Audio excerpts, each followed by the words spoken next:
Capítulo 17. Serviço de passes. Atravessamos a porta e fomos defrontados por ambiente balsâmico e luminoso. Um cavalheiro maduro e uma senhora respeitável recolhiam apontamentos em pequeno livro de notas, ladeados por entidades evidentemente vinculadas aos serviços de cura. Indicando os 2 médiuns, o assistente informou: são os nossos irmãos Clara e Henrique, em tarefa de assistência, orientados pelos amigos que os dirigem. Como compreender a atmosfera radiante em que nos banhamos? Aventurou Hilário curioso. Nesta sala, explicou Aulus amigavelmente, se reúnem sublimadas emanações mentais da maioria de quantos se valem do socorro magnético, tomados de amor e confiança. Aqui possuímos uma espécie de altar interior, formado pelos pensamentos, preces e aspirações de quantos nos procuram, trazendo o melhor de si mesmos. Não dispunhamos, todavia, de muito tempo para a conversação isolada. Clara e Henrique, agora em prece, nimbavam-se de luz. Dir-se-ia estavam quase desligados do corpo denso, porque se mostravam espiritualmente mais livres, em pleno contato com os benfeitores presentes, embora por si mesmos não pudessem avaliar seu estado. Calmos e seguros, pareciam aurir forças revigorantes na intimidade de suas almas. Guardavam a ideia de que a oração lhes mantinha o espírito em comunicação com o invisível e profundo manancial de energia silenciosa. Ante a porta ainda cerrada, acotovelavam-se pessoas aflitas e bulhentas, esperando o término da preparação a que se confiavam. Os 2 médiuns, porém, afiguravam-se-nos espiritualmente distantes. Absortos em companhia das entidades irmãs, registravam-lhes as instruções por meio dos recursos intuitivos. Pelas irradiações da personalidade magnética de Henrique, reconhecia-se-lhe de imediato a superioridade sobre a companheira. Era ele, entre os 2, o ponto dominante. Por isso, de certo, ao seu lado se achava o orientador espiritual mais categorizado para a tarefa. Aulus abraçou-o e nulo apresentou gentil. O irmão Conrado, nosso novo amigo, enlaçou-nos acolhedor. Anunciou que o serviço estaria à nossa disposição para os apontamentos que desejássemos. E o nosso instrutor, colocando-nos à vontade, autorizou-nos dirigir a Conrado qualquer indagação que nos ocorresse. Hilário, que nunca sopitava a própria espontaneidade, começou, como de hábito, a inquirição, perguntando respeitosamente: o amigo permanece frequentemente aqui? Sim. Tomamos sob nossa responsabilidade os serviços assistenciais da instituição, em favor dos doentes, 2 noites por semana. Dos enfermos tão somente encarnados? Não é bem assim. Atendemos aos necessitados de qualquer procedência. Conta com muitos cooperadores? Integramos um quadro de auxiliares, de acordo com a organização estabelecida pelos mentores da esfera superior. Quer dizer que numa casa como esta, há colaboradores espirituais devidamente fichados, assim como ocorre a médicos e enfermeiros num hospital terrestre comum? Perfeitamente.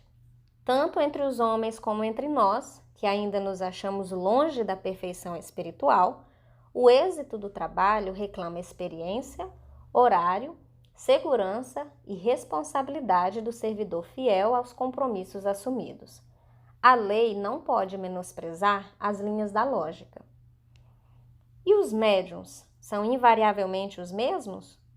Sim, contudo, em casos de impedimento justo, podem ser substituídos, embora nessas circunstâncias se verifiquem inevitavelmente pequenos prejuízos resultantes de natural desajuste. Meu colega passeou o olhar inquieto pelos 2 companheiros encarnados em oração e continuou: preparam-se nossos amigos à frente do trabalho com o auxílio da prece? Sem dúvida. A oração é prodigioso banho de forças, tal a vigorosa corrente mental que atrai. Por ela, Clara e Henrique expulsam do próprio mundo interior os sombrios remanescentes da atividade comum que trazem do círculo diário de luta e sorvem do nosso plano as substâncias renovadoras de que se repletam, a fim de conseguirem operar com eficiência a favor do próximo. Desse modo, ajudam e acabam por ser firmemente ajudados. Isso significa que não precisam recear a sua exaustão, de modo algum. Tanto quanto nós, não comparecem aqui com a pretensão de serem os senhores do benefício, mas sim na condição de beneficiários que recebem para dar. A oração, com o reconhecimento de nossa desvalia, coloca-nos na posição de simples elos de uma cadeia de socorro, cuja orientação reside no alto. Somos nós aqui, neste recinto consagrado à missão evangélica, sob a inspiração de Jesus, algo semelhante à singela tomada elétrica, dando passagem à força que não nos pertence e que servirá na produção de energia e luz. A explicação não podia ser mais clara. E enquanto Hilário sorria satisfeito, Conrado afagou os ombros de Henrique, como a recordar-lhe o horário estabelecido, e o médium, apesar de não lhe assinalar o gesto no campo das sensações físicas, obedeceu de pronto, encaminhando-se para a porta e descerrando-a aos sofredores. Pequena multidão de encarnados e desencarnados aglomerou-se à entrada. Todavia, companheiros da casa controlavam-lhes os movimentos. Conrado entregou-se ao trabalho que lhe competia e, em razão disso, tornamos a intimidade do assistente. Ambos os médiuns atacaram a tarefa. Enfermos de variada expressão entravam esperançosos e retiravam-se, depois de atendidos, com evidentes sinais de reconforto. Das mãos de Clara e Henrique irradiavam-se luminosas chispas, comunicando-lhes vigor e refazimento. Na maioria dos casos, não precisavam tocar no corpo dos pacientes de modo direto. Os recursos magnéticos aplicados a reduzida distância penetravam a si mesmo o halo vital ou a aura dos doentes, provocando modificações subitâneas. Os passistas afiguravam-se-nos como duas pilhas humanas, deitando raios de espécie múltipla a lhes fluírem das mãos, depois de lhes percorrerem a cabeça ao contato do irmão Conrado e de seus colaboradores. O quadro era efetivamente fascinador pelos jogos de luz que apresentavam. Hilário sondou o ambiente e, em seguida, indagou de nosso orientador. Por que motivo a energia transmitida pelos amigos espirituais circula primeiramente na cabeça dos médiuns? Ainda aqui, disse Aulus, não podemos subestimar a importância da mente. O pensamento influi de maneira decisiva na doação de princípios curadores. Sem a ideia iluminada pela fé e pela boa vontade, o médium não conseguiria ligação com os espíritos amigos que atuam sobre essas bases. Entretanto, ponderei, há pessoas tão bem dotadas de força magnética perfeitamente despreocupadas do elemento moral. Sim, redarguiu o assistente. Refere-se você aos hipnotizadores comuns, muita vez portadores de energia excepcional. Fazem belas demonstrações, impressionam, convencem, contudo, movimentam-se na esfera de puro fenômeno, sem aplicações edificantes no campo da espiritualidade. É imperioso não esquecer, André, que o potencial magnético é peculiar a todos, com expressões que se graduam ao infinito. Mas semelhantes profissionais podem igualmente curar, frisou meu companheiro, completando-me as observações. Sim, podem curar, mas acidentalmente, quando o enfermo é credor de assistência espiritual imediata, com a intervenção de amigos que o favorecem.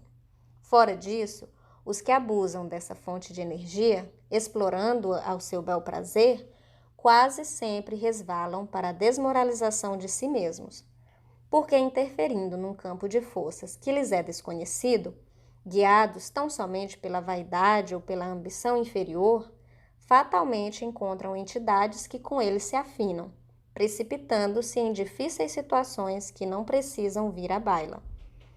Se não possuem um caráter elevado, suscetível de opor um dique às influenciações viciosas, acabam vampirizados por energias mais acentuadas que as deles, porquanto, se considerarmos o assunto apenas sob o ponto de vista da força, somos constrangidos a reconhecer que há imenso número de vigorosos hipnotizadores espirituais nas linhas atormentadas da ignorância e da crueldade, de onde se originam os mais aflitivos processos de obsessão.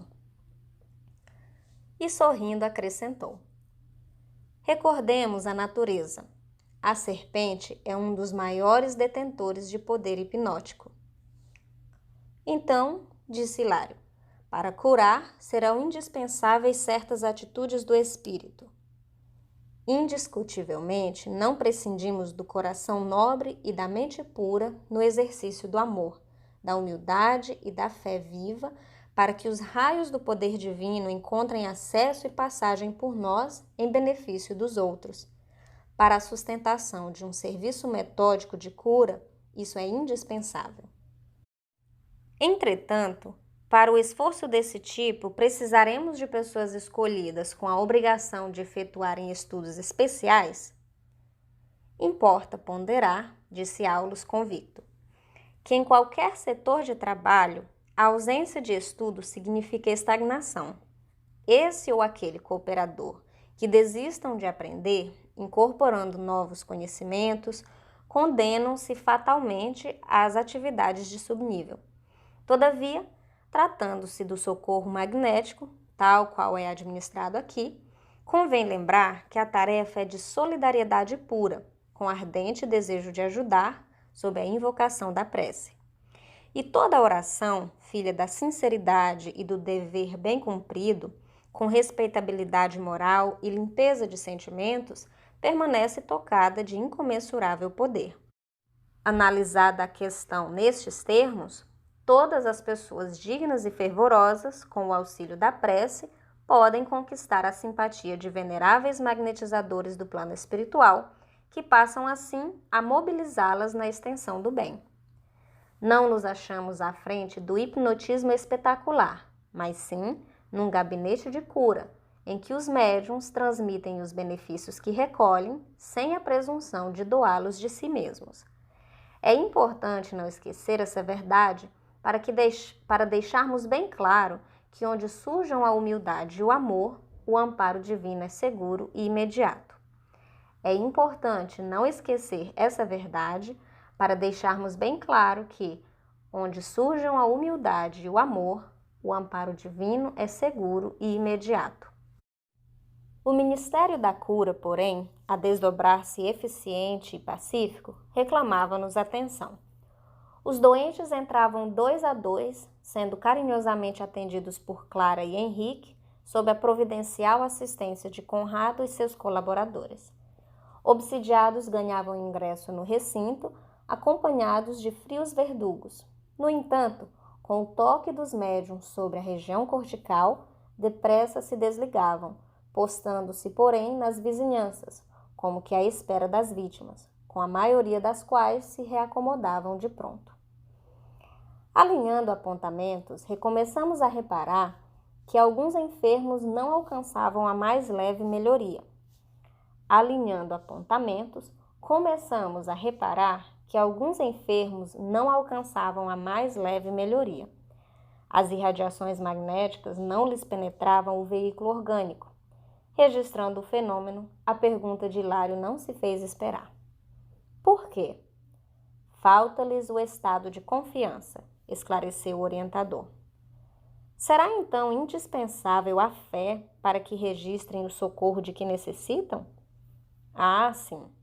Em fotografia, precisamos da chapa impressionável para deter a imagem. Tanto quanto em eletricidade, carecemos do fio sensível para a transmissão da luz. No terreno das vantagens espirituais, é imprescindível que o candidato apresente uma certa tensão favorável. Essa tensão decorre da fé. Certo, não nos reportamos ao fanatismo religioso ou à cegueira da ignorância, mas sim a atitude de segurança íntima, com reverência e submissão diante das leis divinas, em cuja sabedoria e amor procuramos a rima.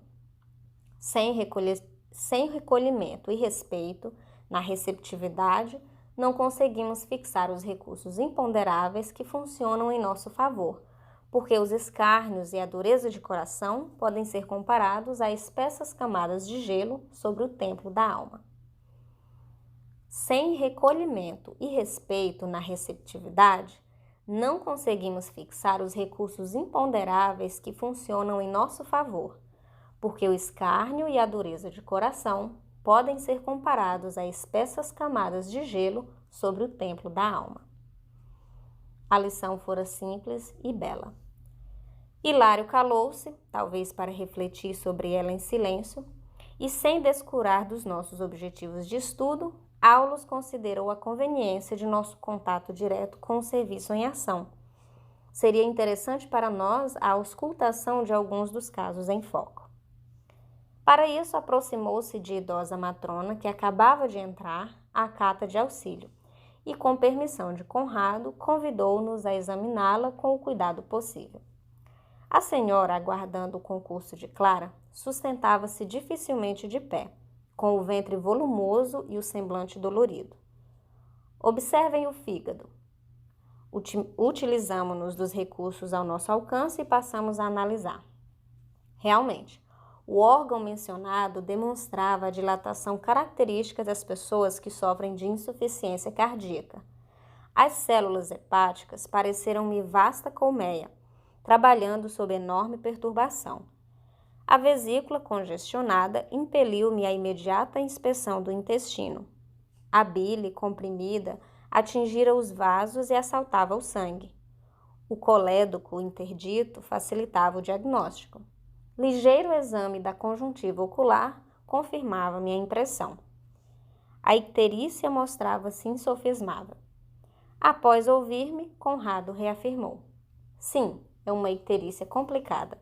Nasceu de terrível excesso de cólera em que nossa amiga se envolveu no reduto doméstico. Rendendo-se desarvorada à irritação, adquiriu renitente hepatite, da qual a icterícia é a consequência. E como será socorrida? Conrado, impondo a destra sobre a fronte da médium, comunicou-lhe radiosa corrente de forças e inspirou-a a movimentar as mãos sobre a doente, desde a cabeça até o fígado enfermo. Notamos que o córtex encefálico se revestiu de substância luminosa que, descendo em fios tenuíssimos, alcançou o campo visceral. A senhora exibiu inequívoca expressão de alívio, retirando-se visivelmente satisfeita depois de prometer que voltaria ao tratamento. Hilário fixou os olhos interrogadores no assistente que nos acompanhava solícito e indagou. Nossa irmã está curada? Isso é impossível, acentuou Aulus paternal. Temos aí órgãos e vasos comprometidos. O tempo não pode ser desprezado na solução. E em que base se articula semelhante processo de curar? O passe é uma transfusão de energias, alterando o campo celular. Vocês sabem que na própria ciência humana de hoje, o átomo não é mais o tijolo indivisível da matéria, que antes dele encontram-se as linhas de força, aglutinando os princípios subatômicos, e que antes desses princípios surgem a vida mental determinante. Tudo é espírito no santuário da natureza. Renovemos o pensamento e tudo se modificará conosco. Renovemos o pensamento e tudo se modificará conosco. Na assistência magnética, os recursos espirituais se entrosam entre a emissão e a recepção, ajudando a criatura necessitada para que ela ajude a si mesma. A mente reanimada reergue as vidas microscópicas que a servem no templo do corpo, edificando valiosas reconstruções. O passe, como reconhecemos, é importante contribuição para quem sabe recebê-lo, com o respeito e a confiança que o valorizam. E pode acaso ser dispensado à distância? Sim, desde que haja sintonia entre aquele que o administra e aquele que o recebe. Nesse caso, diversos companheiros espirituais se ajustam no trabalho do auxílio, favorecendo a realização, e a prece silenciosa será o melhor veículo da força curadora. O serviço em torno prosseguia intenso. Aulus considerou que a nossa presença talvez sobrecarregasse as preocupações de Conrado, e que não seria lícito permanecer junto dele por mais tempo, já que havíamos recolhido os apontamentos rápidos que nos propunhamos obter, e à vista disso despedimos-nos do supervisor, buscando o salão central para a continuidade de nossas abençoadas lições. Este foi o capítulo 17, intitulado Serviço de Passes, do livro Nos Domínios da Mediunidade, de André Luiz, psicografia de Francisco Cândido Xavier.